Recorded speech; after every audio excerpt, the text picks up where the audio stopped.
Bom, para ter uma comunicação é preciso que haja um emissor, que é aquele que emite a mensagem, que é algo a ser comunicado, e o receptor, né? E no caso da redação oficial, quem comunica sempre vai ser o serviço público, é um ministério, uma secretaria, uma divisão. O que se comunica é algo relativo às atribuições do órgão que comunica. E o destinatário pode ser o público em geral, uma instituição privada, um órgão, outra entidade do poder executivo ou de outros poderes. Então pode ser várias pessoas aí que vão receber essa mensagem. É necessário que haja aí uma linguagem apropriada, porque esses atos, essa comunicação, ela é uma comunicação pública, né? São atos aí de caráter público e vai ficar disponível ao público, ok? Isso também, os atos oficiais também, eles estabelecem regras, condutas dos cidadãos, regulam o funcionamento dos órgãos e entidades, o que só vai ser alcançado se se utilizar uma linguagem adequada, uma linguagem que não deixe dúvida, uma linguagem objetiva, clara. Então, por isso que é preciso que exista aí essa redação oficial, ok? O que é a redação oficial? Pode-se dizer que a redação oficial é a maneira pela qual o poder público redige comunicações e atos normativos. No manual de redação oficial da Presidência da República, interessa-nos tratá-lo do ponto de vista da administração pública federal. A redação oficial não é necessariamente árida e contrária à evolução da língua. Não é que é aquele negócio tosco, antigo, não é. O negócio é que sua finalidade básica é comunicar com objetividade e máxima clareza. Impõe certos parâmetros ao uso que se faz da língua, de maneira diversa da literatura, do texto jornalístico, da correspondência. Então precisa de máxima clareza e máxima objetividade, ok? Então, vamos analisar aqui os pormenores da redação oficial. Os atributos da redação oficial têm que ter clareza e precisão, objetividade, concisão, coesão e coerência, impessoalidade, formalidade e padronização, uso da norma padrão da língua portuguesa. Então, vamos analisar aqui esses pontos, ok? Lá na Constituição Federal, nós temos o princípio da publicidade, ok? Princípio da publicidade. E os atos da administração, eles são, em regra, públicos, ok? E é justamente por isso que é necessário que haja essa forma correta de divulgar aí os atos da administração. Muito bem, vamos falar do primeiro tópico, clareza e precisão. A clareza deve ser a qualidade básica de todo texto oficial. Pode-se definir como claro, aquele texto que possibilita a imediata compreensão do leitor. Para a obtenção da clareza, sugere-se utilizar palavras e expressões simples, em sentido comum, salvo quando o texto versar sobre um assunto técnico, hipótese em que se utilizará a nomenclatura própria da área. Ok? Então, a ideia não é tornar o texto complicado, usar expressões simples, mas se for um assunto técnico, tem que usar a nomenclatura própria da área. Usar frases curtas, bem estruturadas, apresentar as orações na ordem direta e evitar intercalações excessivas. Em certas ocasiões, para evitar ambiguidade, sugere-se a adoção da ordem inversa da oração. Buscar uniformidade do tempo verbal em todo o texto, ou seja, se o texto começou ali em um tempo verbal, buscar essa uniformidade até o final. Não utilizar regionalismo, nem neologismo, pontuar adequadamente o texto, explicitar o significado da sigla na primeira referência a ela. Então, se tem uma sigla, a primeira referência tem que dizer o que ela significa. Utilizar palavras e expressões em outro idioma apenas quando indispensável, em razão de serem designações ou expressões de uso já consagrado ou de não terem exata tradução. Então, isso é que torna o texto claro. E o texto preciso? O texto preciso A precisão ela vai complementar a clareza. A articulação da língua comum ou técnica para a perfeita compreensão da ideia veiculada no texto. Manifestação do pensamento ou da ideia com as mesmas palavras, evitando o emprego de sinonimia com propósito meramente estilístico. Então, usar a mesma palavra, não ficar trocando por sinônimo só para ficar o texto bonito. Escolha de expressões ou palavra que não confira duplo sentido ao texto. Ser preciso. Falar o que tem que ser dito. Ok? Objetividade. A objetividade é ir direto ao ponto, né? É ir direto ao assunto que se deseja abordar, sem voltas, sem redundância, sem ficar rodeando. Para conseguir isso, é fundamental que o redator saiba de antemão qual é a ideia principal e quais são as secundárias. Procure perceber certa hierarquia de ideias que existe em todo o texto de alguma complexidade, as fundamentais e as ideias secundárias. Ele tem que ter isso em mente na hora que for escrever o texto, né? Essas últimas podem esclarecer o texto daquelas. Ou seja, as secundárias podem esclarecer das fundamentais, né? Exemplificá-las. Mas existem também ideias secundárias que não acrescentam informação alguma ao texto, nem tem maior relação com as fundamentais, podendo por isso ser dispensado. Então, se a ideia secundária não tem nada a ver com o texto, não há necessidade, então ela pode ser dispensada, ok? A ideia é ser objetivo mesmo. A objetividade conduz o leitor ao contato mais direto com o assunto e com as informações, sem subterfúgios, sem excessos de palavras e de ideias. É errado supor que a objetividade suprime a delicadeza de expressão ou torna o texto rude e grosseiro. Então a ideia é ser objetivo, rápido. Usar ali as palavras para que o leitor consiga entender logo o assunto e saber do que está sendo falado. Concisão. A concisão é antes uma qualidade do que uma característica do texto oficial. Texto conciso é o texto que consegue transmitir o máximo de informação com o mínimo de palavras. Não se deve, de forma alguma, entendê-lo como economia de pensamento. Isto é, não se deve eliminar passagens substanciais do texto com o único objetivo de reduzi-lo em tamanho. A ideia é dizer o que tem que ser dito com poucas palavras, com o mínimo de palavras possível, mas se precisar usar mais palavras, usar para que você não reduza a ideia principal do texto, ok? Agora, coisas inúteis, desnecessárias, passagem que nada acrescenta, isso aí tem que ser tirado.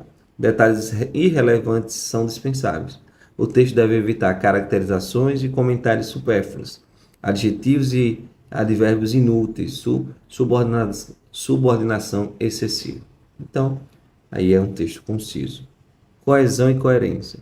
É indispensável que o texto tenha coesão e coerência.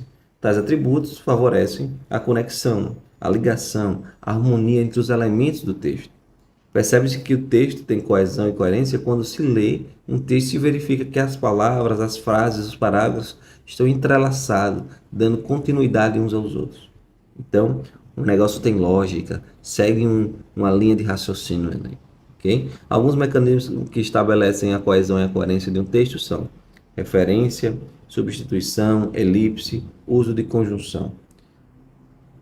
Por exemplo, no caso da conjunção, né, você pode usar uma conjunção errada e acabar quebrando ali toda a lógica do texto. A referência diz respeito aos termos que se relacionam a outros necessários à sua interpretação. Esse mecanismo pode dar-se por retomada de um termo, relação com o que é procedente do texto, ou por uma antecipação de um termo cuja interpretação depende do que se segue. Então, usar referência é falar sobre algo que veio antes ou que vai vir depois aí dentro do texto, para que o texto fique coeso e coerente, ok? Impessoalidade, isso aqui é uma característica que é muito importante nos textos oficiais, né, na redação oficial. A impessoalidade decorre do princípio constitucional. Lá na Constituição diz que a administração pública deve ser impessoal. ok? Significa em dois aspectos aí. O primeiro é que é obrigatório de que a administração pública proceda de modo a não privilegiar ou prejudicar alguém, de que o seu norte seja sempre o interesse público. E o segundo é a abstração da pessoalidade dos atos administrativos, pois apesar de uma ação administrativa ser exercida por intermédio de seus servidores, é resultado tão somente da vontade estatal.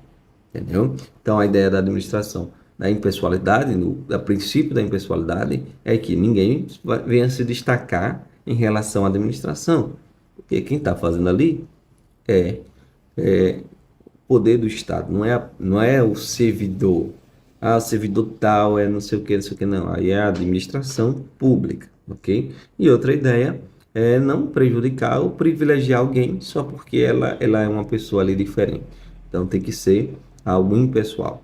A redação oficial é elaborada sempre em nome do serviço público e sempre em atendimento ao interesse geral dos cidadãos. Sendo assim, os assuntos objetos dos expedientes oficiais não devem ser tratados de forma que não é estritamente impessoal. Então tem que ser totalmente impessoal, beleza? Percebe-se assim que o tratamento impessoal que deve ser dado aos assuntos que constam das comunicações oficiais decorre a ausência de impressões individuais na hora da comunicação. Aqui a gente fala, embora se trate, por exemplo, de um expediente assinado por um chefe de determinada seção, a comunicação é sempre feita em nome do serviço público. Vai fazer em nome dele, né?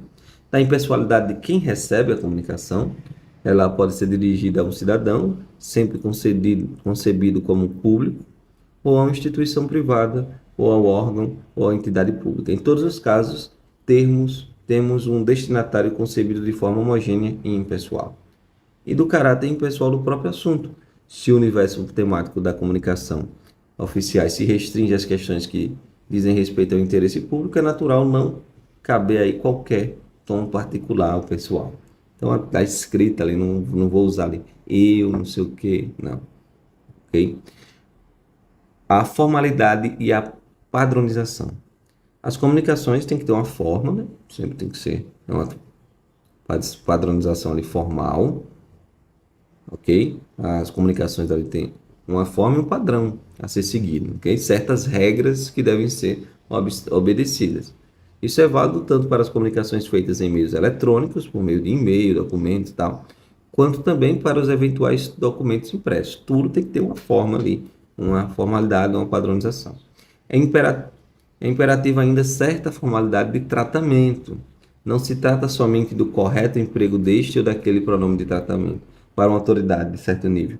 Mais do que isso, a formalidade diz respeito à civilidade no próprio enfoque dado ao assunto do qual cuida a comunicação. A formalidade de tratamento vincula-se também à necessidade de uniformidade das comunicações. Ora, se a administração pública federal é una, é natural que as comunicações que expressam sigam o mesmo padrão. Então não é uma bagaceira, tem que ter uma ordem, né? Tem que ter uma ordem, tem que ter uma forma, um padrão ali a ser seguido, ok? Os documentos têm que sair nesse formato. Aí a gente já viu aí alguns detalhes sobre isso e vamos ver detalhes mais importantes sobre o padrão ofício, né? O estabelecimento desse padrão, uma das metas desse manual, exige que se atente para todas as características da redação e que se cuide ainda da apresentação do texto. A digitação sem erros, o uso de papéis uniformes para o texto definitivo, nas exceções em que se fizer necessário a impressão e a correta diagramação do texto são indispensáveis para a padronização. Muito bem, então vamos adiante. Comunicações oficiais. Vamos falar agora dos pronomes de tratamento que estão lá no manual da redação oficial da Presidência da República. Tradicionalmente, o emprego dos pronomes de tratamento adota a segunda pessoa do plural, ok? Então, aí vai adotar a segunda pessoa do plural. Então, temos eu, tu, ele, nós, vós. Então, a vossa senhoria, vossa excelência. Então, segunda pessoa do plural. De maneira indireta, para referenciar atributos da pessoa a qual se dirige. Na redação oficial é necessário atenção, para uso do pronome de tratamento em 3 momentos distintos: no endereçamento, no vocativo e no corpo do texto. Então vamos ver qual detalhe aí, qual forma de usar nessas 3 situações. No vocativo, o autor dirige-se ao destinatário no início do documento. Então, o vocativo é logo no início, né, dizendo ali sobre, por exemplo, a Sua Excelência, o Senhor Presidente da República. Então, não, a Sua Excelência é o endereçamento. Excelentíssimo Senhor Presidente da República, venha por meio deste comunicar que. Então, entendeu? Então aí é o vocativo. Você está falando, tá ali chamando a atenção do Presidente da República ou de outra autoridade aí. No corpo do texto pode-se empregar os pronomes de tratamento em sua forma abreviada ou por extenso, ok? E o endereçamento é o texto utilizado no envelope que contém a correspondência oficial. Então, esses são os 3 momentos. Vamos lá ver aqui alguns exemplos. Autoridade, Presidente da República. No endereçamento, que é lá no envelope, né? Você vai colocar a Sua Excelência, o Senhor Presidente da República, né? O vocativo é quando você vai chamar a atenção ali, que é para ele essa carta, você vai botar Excelentíssimo Senhor Presidente da República. No tratamento do corpo, é Vossa Excelência. Vossa Excelência, por favor, solicitamos a Vossa Excelência, tal coisa, tal coisa. Então, aí no corpo do texto. Isso para o presidente. Os 3 presidentes. Presidente da República, Presidente da República, Presidente do Congresso Nacional e Presidente do STF, Supremo Tribunal. Dos 3 poderes aí, né? É a mesma coisa. Vossa Excelência, ou endereçamento a Sua Excelência, o Senhor Presidente do Congresso. Vocativo, Excelentíssimo Senhor, Excelentíssimo Senhor, Excelentíssimo Senhor. Vossa Excelência, e não usa aqui abreviaturas, ok? Não usa abreviaturas.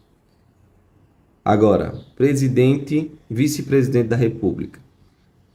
O endereçamento é o mesmo, Sua Excelência aqui. A Sua Excelência, o senhor vice-presidente da República. Agora, quando vai para o vocativo, aí é o senhor, não é excelentíssimo, né? Senhor vice-presidente da República, ok? E quando vai falar aqui também do tratamento no corpo do texto, também é Vossa Excelência. Então, como é que você pode lembrar disso? Você vai pensar. Os 3 presidentes Sua Excelência, o Excelentíssimo Senhor, Excelentíssimo Senhor, Excelentíssimo Senhor.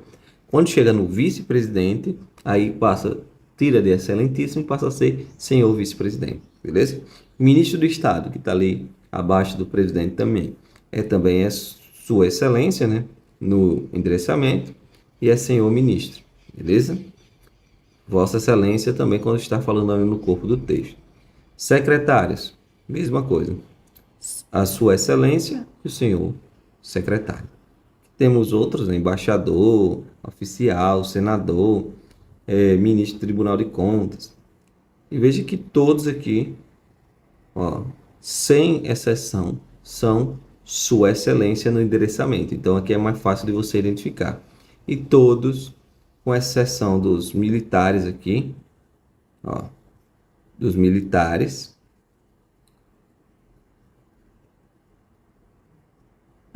todos com exceção dos militares, no tratamento do corpo do texto, outros militares, né?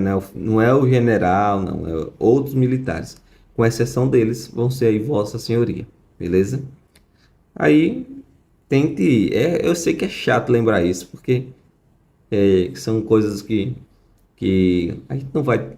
tem que decorar mesmo. Mas lembrar dos 3 presidentes, lembrar do vice-presidente, que é o mais diferente aí, né? Que ele muda um pouco. E lembrar o que é endereçamento, vocativo e tratamento. E lembrar também que os 3 presidentes da República, do Congresso e do Supremo Tribunal Federal não tem aí abreviaturas. E essas abreviaturas, quando tem Vossa Excelência, elas devem ser usadas no corpo do texto, ok? Quando fala aqui, ó, no corpo do texto pode-se empregar pronome de tratamento em sua forma abreviada ou por extenso, ok? Então, Vossa Excelência, V.EXA. Vamos lá. Concordância com os pronomes. Isso é interessante. Porque você está falando lá do pronome de tratamento, aí você fala vossa, né? Aí está na segunda pessoa lá do plural. E agora? Qual é a concordância do verbo aí? Os pronomes de tratamento apresentam certas peculiaridades quanto às concordâncias verbais, nominal e pronominal. Embora se refiram à segunda pessoa gramatical, a pessoa com quem se fala, né?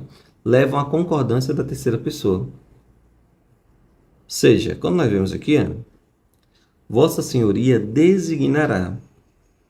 Vossa Senhoria designará. Você está vendo que está na segunda pessoa, né? Como se fosse ele, segunda pessoa. Ou vossa aqui está na segunda pessoa do plural, mas designará estará ele designará. Então está na terceira pessoa aí do singular, ok? Então aí é só você substituir quando você for estar escrevendo lá o Vossa Senhoria por ele para você saber qual vai ser o verbo que vai ser aplicado, beleza? Não é Vossa Senhoria designareis, ok? É Vossa Senhoria designará, ok? Da mesma forma, os pronomes possessivos referidos ao pronome de tratamento são sempre os da terceira pessoa. Olha, Vossa Senhoria designará seu substituto. O que é que a pessoa pode pensar? Se é Vossa Senhoria, vai ser vosso substituto. Não, ok? É seu substituto. É só trocar por ele também. Ele designará seu substituto. Aí você vai conseguir saber qual vai ser o pronome que vai ser utilizado. Se aparecer lá, Vossa Senhoria designará vosso substituto, aí está errado. Beleza? Já quanto aos adjetivos referidos a esses pronomes, o gênero gramatical deve coincidir com o sexo. Então, Vossa Excelência está atarefada. Quando estiver falando aí de atarefado, né? De homem. E atarefada quando falar de mulher. O pronome Sua Excelência é utilizado para se fazer referência a alguma autoridade. Então, você não está falando diretamente àquela autoridade. Você está falando com outra pessoa sobre aquela autoridade. Ok?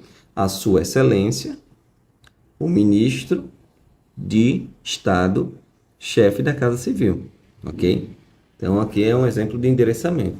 Então, você não está falando diretamente com ele, você está falando sobre ele. Sua Excelência, o ministro, fez isso e fez isso. Você está conversando com outra pessoa, beleza?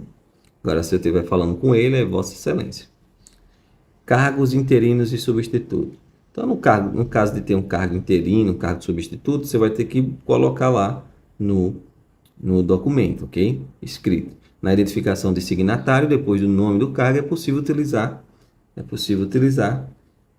os termos interino e substituto, ok? O termo interino é aquele nomeado para ocupar transitoriamente cargo durante a vacância. Substituto é aquele designado para exercer as atribuições do cargo vago ou, no caso de afastamento, impedimentos legais regulamentares do titular. Aí, como é que tem que ser escrito? O nome do diretor-geral interino, sem hífen, sem vírgula e com letras minúsculas, beleza? Signatário do sexo feminino. Na identificação do signatário, o cargo ocupado por pessoa do sexo feminino deve ser flexionado, né, no gênero feminino, ok?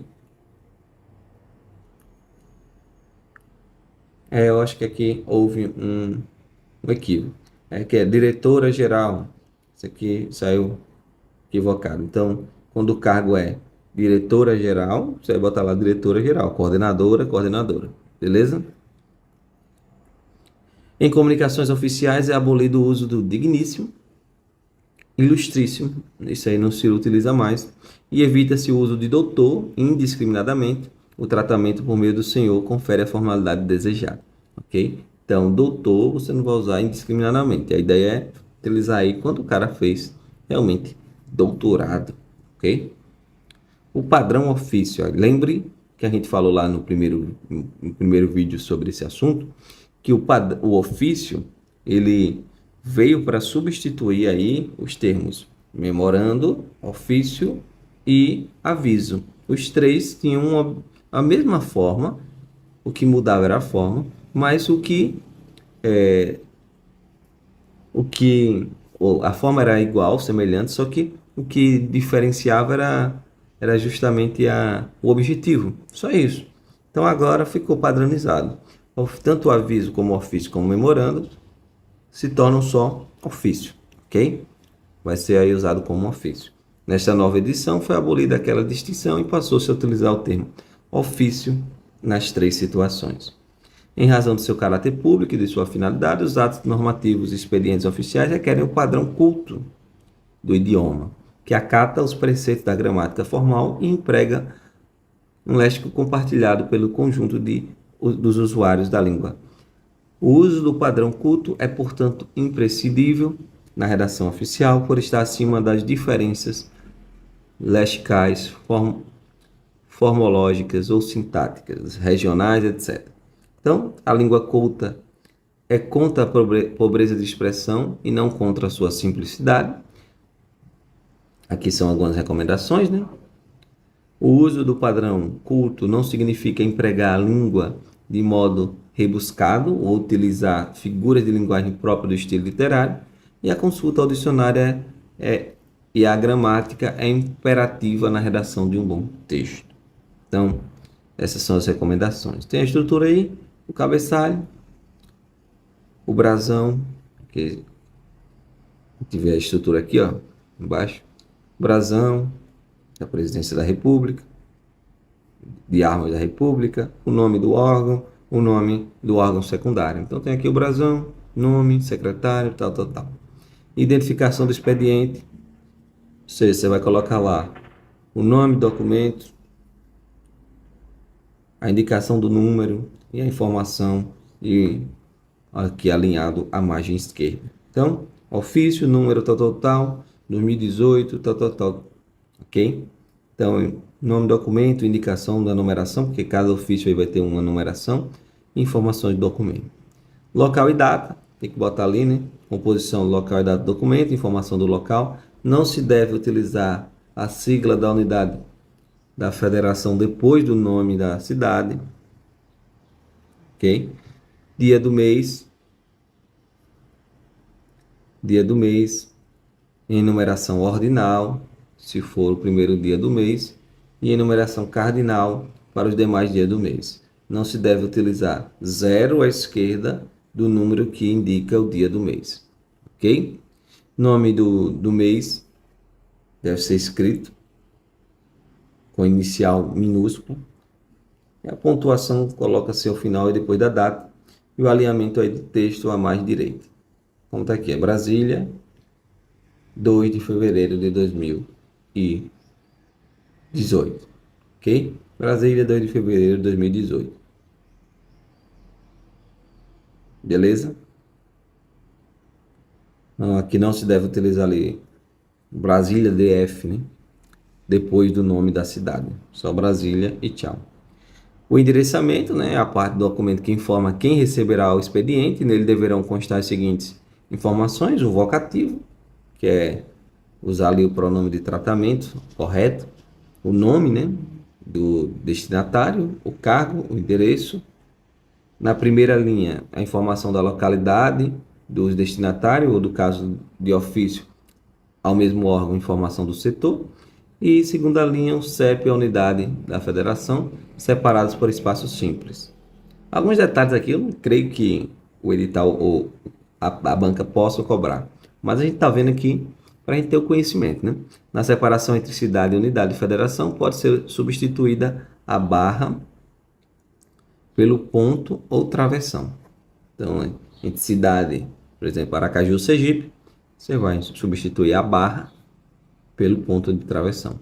No caso de ofício ao mesmo órgão, não é obrigatória a informação do CEP, podendo ficar apenas a informação da cidade barra unidade de federação. O alinhamento, a margem esquerda da página, o pronome de tratamento das comunicações dirigidas a autoridades tratadas por Vossa Excelência terá a seguinte forma: a Sua Excelência o Senhor, a Sua Excelência a Senhora. Quando o tratamento destinado ao receptor for Vossa Senhoria, o endereçamento a ser empregado é ao Senhor ou à Senhora. Ok? Não se pode utilizar aqui a Sua Senhoria o Senhor ou a Sua Senhoria a Senhora. Ok? Então, ao Senhor ou à Senhora. Beleza? Se o tratamento for Vossa Senhoria. Então, a Sua Excelência o Senhor, a Senhora, ao Senhor, Ministro de Estado, Esplanada, CEF, CEP, Brasília, Distrito Federal, então pode ser utilizado aqui tanto a barra, quanto o ponto, quanto o travessão, ok? O assunto deve dar uma ideia geral do que se trata o documento, de forma sucinta. Ele deve ser grafado da seguinte maneira: título, palavra assunto deve anteceder a frase que define o conteúdo do documento, seguida de 2 pontos, assunto, 2 pontos, tal. Descrição do assunto. A frase que descreve o conteúdo do documento deve ser escrita com inicial maiúscula, não se deve utilizar verbos e sugere-se utilizar 4 a 5 palavras. Destaque: todo o texto referente ao assunto, inclusive o título, deve ser destacado em negrito. E pontuação: coloca-se ponto final depois do assunto. E alinhamento, à margem esquerda. Então, ali é o assunto: encaminhamento do relatório de gestão de julho de 2018. Assunto: aquisição de computadores. Tipo de documento: o texto do documento oficial deve seguir a seguinte padronização de estrutura. Nos casos em que não seja usado para encaminhamento de documentos, o expediente deve conter a seguinte estrutura: introdução, desenvolvimento, conclusão. Na introdução, aqui é apresentado o objetivo da comunicação e evita o uso aí de termos, o uso das formas aqui. Tenho a honra de, tenho o prazer de, cumpre-me informar que, prefiro empregar a forma direta, informo, solicito, comunico. Forma direta, objetiva. Desenvolvimento, em que o assunto é detalhado ali. Se o texto contiver mais de uma ideia sobre o assunto, elas devem ser tratadas em parágrafo distinto, o que confere maior clareza à exposição. Então, se você tem um assunto ali que você vai falar de 2 termos, 2 temas ali, ok? Você vai tratar em desenvolvimento em 2 parágrafos distintos, né? E conclusão, que é afirmada a posição sobre o assunto. Quando forem usadas para encaminhamento de documento, a estrutura é modificada. Então, temos aqui, quando é um encaminhamento de documento, a estrutura é modificada. Nesse caso aqui, não se usa para o encaminhamento de documento. Nos casos em que não se usa para encaminhamento de documento, o expediente deve ser introdução, desenvolvimento e conclusão. Quando se usa para encaminhamento de documentos, a estrutura deve ser introdução, que deve iniciar com a referência ao expediente que solicitou o encaminhamento. Se a remessa do documento não tiver sido solicitada, deve iniciar com a informação do motivo da comunicação, que é encaminhar, indicando a seguir os dados completos do documento encaminhado. Tipo, data, origem e tal. E a razão pela qual está sendo encaminhado. Então, vemos aqui exemplos, né? Em resposta ao ofício, você vê que ele está já respondendo aquele documento. Encaminho, cópia do ofício 34, tal. Beleza? Então, nesse caso, vai ter a introdução vai ter que falar sobre esse documento que está sendo encaminhado. O desenvolvimento: se o autor da comunicação desejar fazer algum comentário a respeito do documento, poderá acrescentar parágrafos. Desenvolvimento: caso não há parágrafo de desenvolvimento em expediente usado para o encaminhamento do documento. Então, se você só vai encaminhar um documento, não precisa fazer um desenvolvimento ali, né? E fechos. O fecho na comunicação, aqui já encerrou, né? Só para não vai ter conclusão também, que você só enviou o documento. Introdução, desenvolvimento, tchau. Desenvolvimento, se houver necessidade. Se não houver, não tem.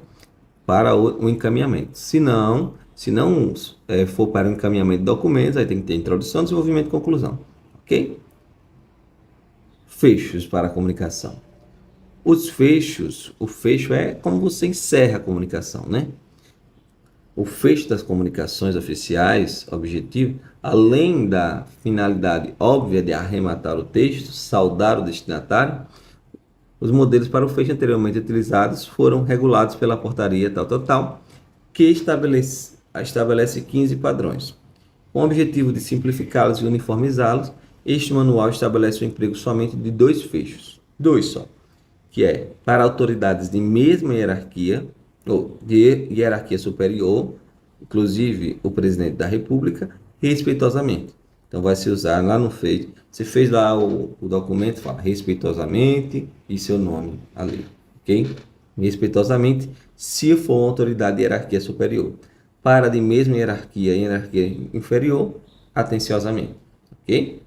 Ficam excluídas as formas de comunicações dirigidas a autoridades estrangeiras que atentem a ritos e tradições próprias, ok? Atendem aqui a ritos e tradições próprias. Se for uma comunicação estrangeira, então vai usar o rito e a tradução própria lá do estrangeiro, né?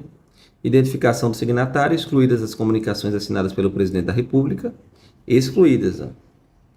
Todas as demais comunicações oficiais devem informar o signatário segundo o padrão. Então, se for o presidente da República, não precisa, ok? Se não for, aí todas as comunicações devem informar aí quem é o signatário. Nome da autoridade, cargo, não se usa, nome da autoridade que se expede grafado em letras maiúsculas sem negrito. Não se usa linha acima do nome do signatário.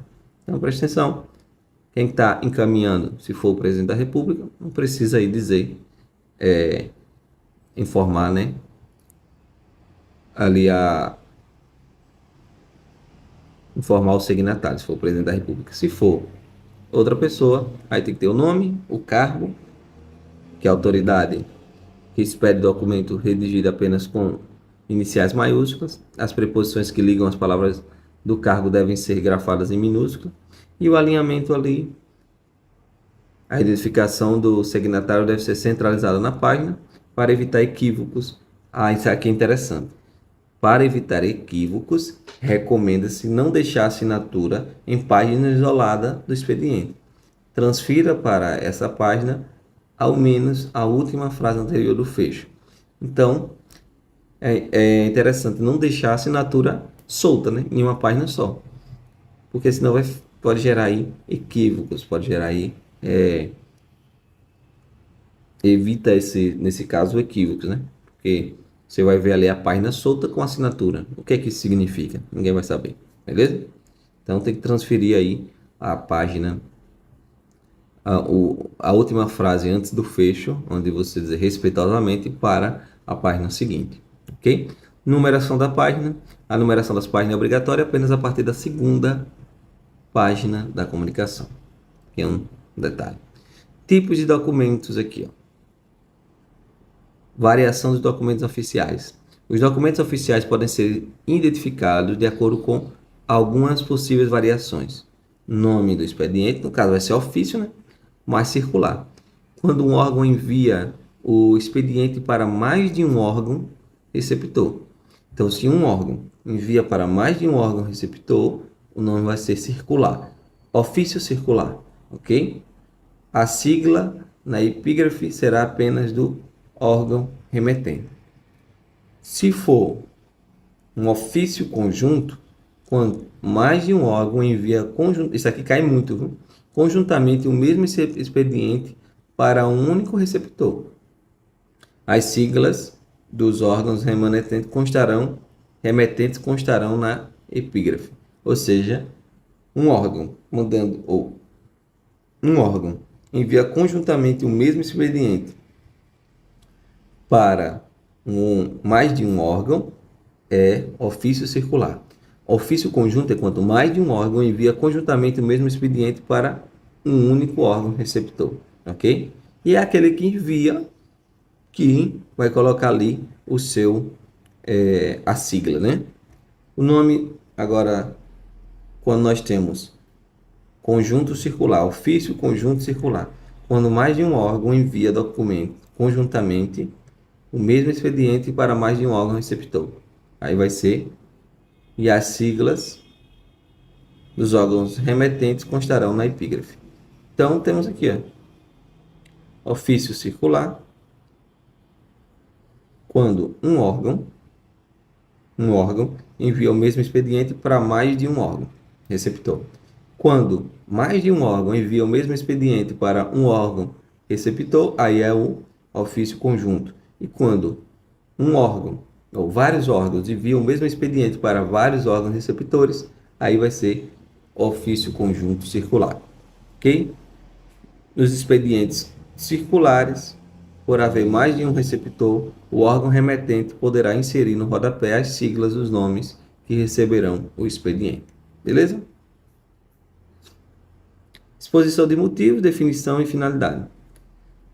A exposição do motivo é o expediente dirigido ao presidente da República ou ao vice-presidente para propor alguma medida, submeter projeto de ato normativo à sua consideração e informá-lo de determinado assunto. Então, aí tem que ter aí essa exposição de motivo. A exposição de motivo é dirigida ao presidente da República por um ministro do Estado. Nos casos em que o assunto tratado envolva mais de um ministro, essa exposição de motivo tem que ser assinada por todos os ministros, sendo por essa razão chamada interministerial, que ali engloba mais de um ministério, né? Independentemente de ser uma exposição de motivos com apenas um autor ou uma interministerial, a sequência numérica da exposição de motivos é única. A numeração começa e termina dentro do mesmo ano civil. Forma. Tem que apontar aqui na introdução o problema que o ministro está querendo tratar ali com o presidente, né? Indicar o desenvolvimento, a razão da medida de que o ato normativo, que é a razão de aquela medida de que aquele ato normativo ser o ideal para solucionar o problema, e a conclusão,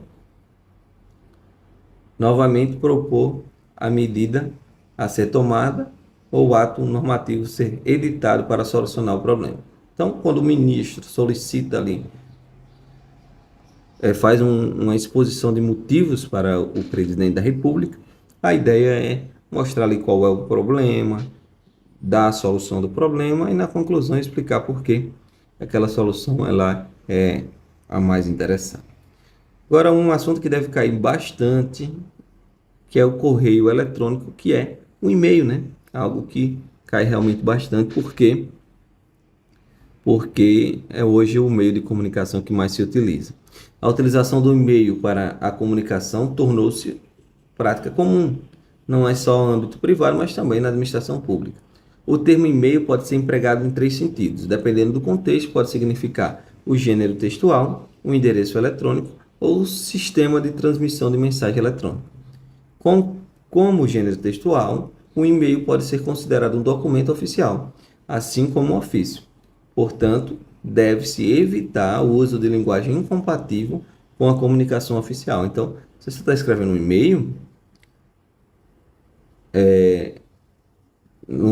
segundo o seu cargo ali, né? Um e-mail oficial, então você não vai usar uma linguagem ali, chula, né? Tem que usar a linguagem oficial. Com o endereçamento eletrônico utilizado pelos servidores públicos, o e-mail deve ser oficial, utilizando-se a extensão gov.gov.br. Como sistema de transmissão de mensagens eletrônicas, por seu baixo custo e celeridade, transformou-se na principal forma de envio e recebimento de documentos. O valor documental. Para que o e-mail seja atestado aí como um documento oficial, é necessário existir a certificação que ateste a identidade do remetente, segundo os parâmetros de integridade, autenticidade e a validade jurídica da infraestrutura das chaves públicas. O destinatário poderá reconhecer como válido o e-mail sem certificação digital ou com certificação digital fora do ICP Brasil. Contudo, caso haja questionamento, será obrigatória a repetição do ato por meio de documento físico assinado ou por meio de eletrônico reconhecido pelo ICP Brasil. Ok? Salvo lei específica, não é dado ao ente público impor a aceitação do documento eletrônico que não atenda os parâmetros da ICP Brasil. Então, para que um e-mail tenha valor documental aí, é necessário a certificação e de acordo com a ICP Brasil. Alguns casos, o destinatário pode reconhecer como válido o e-mail sem a certificação digital ou com a certificação que esteja fora da ICP Brasil, mas se houver algum questionamento, deve ser feita uma outra comunicação utilizando aí a forma correta, beleza? Forma e estrutura. Um dos atrativos da comunicação eletrônica é a flexibilidade, assim não interessa definir padronização de mensagem comunicada, no entanto, devemos observar o seguinte: no campo assunto, nós devemos colocar ali qual é o assunto, ser claro e objetivo no assunto, né? Por exemplo, você não vai colocar lá reunião, tem que ser claro, o assunto precisa ser preciso. Agendamento da reunião sobre reforma da presidência, ok? Então veja que ficou mais claro, né? O assunto deve ser o mais claro e específico possível, relacionando ao conteúdo global da mensagem. Assim, quem irá receber a mensagem identificará rapidamente do que se trata. Quem a envia poderá posteriormente localizar a mensagem na caixa de correio eletrônico. Deve-se assegurar que o assunto reflita claramente o conteúdo completo da mensagem, para que não pareça ao receptor que se trata de uma mensagem não solicitada, um lixo eletrônico. Ok? Local e data são desnecessários, porque já tem lá na informação do e-mail, né? O próprio sistema já apresenta essa informação. A saudação inicial vocativa, você pode usar aí prezado senhor, prezada senhora, ou senhor ou senhora. E o fecho, atenciosamente, é o fecho padrão das comunicações. Com o uso dos e-mails, se popularizou o uso de ATT, atenciosamente, né? Seria uma sigla para ATT, mas não se usa isso. E de fecho como abraço, saudações, apesar de amplamente usados, não são fechos oficiais, portanto, não devem ser utilizados em e-mails profissionais, ok? Então, atenciosamente é o fecho para o e-mail. O correio eletrônico, em algumas situações, aceita uma saudação inicial e um fecho menos formais. No entanto, a linguagem do texto dos correios eletrônicos deve ser formal, como que se usaria em qualquer outro documento oficial. Bloco de texto de assinatura, então no final sugere-se que todas as instituições da administração pública adotem um padrão de texto de assinatura. A assinatura do e-mail deve conter o nome completo, o cargo, a unidade, o órgão e o telefone do remetente. Então, Maria Silvia, assessora, subchefe para assuntos jurídicos, telefone, tal. Anexos. A possibilidade de anexar documentos é uma vantagem aí, né, do e-mail. A mensagem que encaminha algum documento deve trazer informações mínimas sobre o documento e anexo. Antes de enviar um anexo, é preciso avaliar se realmente é indispensável que ele seja colocado ali e deve-se evitar o tamanho excessivo de reencaminhamento de anexo nas respostas. Os arquivos anexados devem estar em formatos usuais que apresentam poucos riscos de segurança. Quando se trata de documento ainda em discussão, os arquivos devem necessariamente ser enviados em formato que possa ser editado. E aqui algumas recomendações. Sempre que necessário, deve-se utilizar o recurso confirmação de leitura. Caso esteja disponível, deve constar da mensagem pedida a confirmação do recebimento. Então, confirmação de leitura e confirmação de recebimento são recursos que tem nos e-mails, que quando a pessoa recebe o e-mail, é confirmado. E quando a pessoa clica lá para ler, também há a confirmação. Apesar da imensa lista de fontes disponíveis, mantém-se a recomendação de utilizar um tipo de fonte de tamanho e cores oficiais, calibre ou carlito, tamanho 12, cor preta. Fundos de papel de parede eletrônico não devem ser utilizados, pois não são apropriados para mensagens profissionais, além de sobrecarregar o tamanho das mensagens eletrônicas. A mensagem do correio eletrônico deve ser revisada com o mesmo cuidado que se revisam documentos oficiais. O texto profissional dispensa manifestações emocionais. Impessoalidade, né? Isso aqui é... Os textos das mensagens eletrônicas não podem ser redigidos com abreviações como você, PQ, claro, né? Usuários da internet ali. Não é aqui... Ai, meu Deus do céu. Não se deve utilizar texto em caixa alta para destacar palavras ou texto de mensagem, pois denota agressividade de parte do emissor da comunicação. Em vez em quando eu faço isso e a mulher reclama. Evita-se o uso de imagens no corpo do e-mail, inclusive nas armas da República Federativa e do logotipo do ente público junto ao texto da assinatura. Não deve ser remetidas mensagem com tamanho total que possa exceder a capacidade do servidor destinatário. Então, essas são as informações aqui do Manual Oficial da Presidência da República, ok? Claro que pode vir outros detalhes aí, a gente vai fazer algumas questões aqui, mas espero que vocês tenham gostado aqui. Pode ter alguns detalhes que vocês não entenderam, mas daí vocês dão uma pesquisadazinha e com certeza vai ajudar aí no seu estudo. É isso aí, valeu, tchau, tchau.